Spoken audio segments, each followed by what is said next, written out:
Road trips have always been my escape, a chance to disconnect from the world and embrace the adventure of the unknown. But after what happened that summer, I don't think I'll ever see road trips the same way again.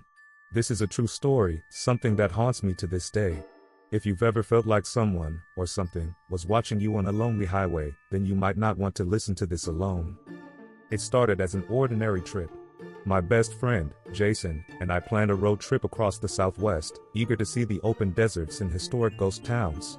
We had plotted a course that would take us through Arizona, New Mexico, and Texas, with plenty of stops for photos and urban exploration.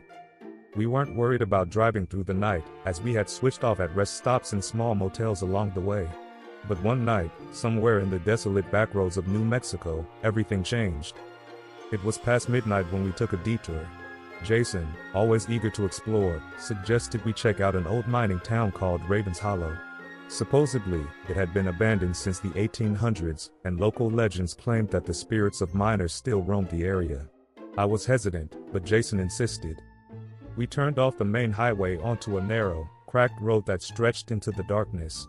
The further we drove, the more the trees seemed to press in around us. The only sound was the gravel crunching under the tires. And then, we saw him.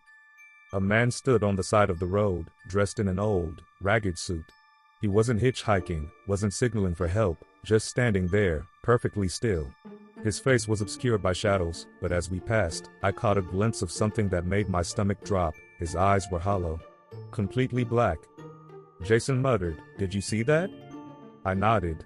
"Keep driving." But the road seemed endless, and when I glanced in the side mirror, my blood ran cold.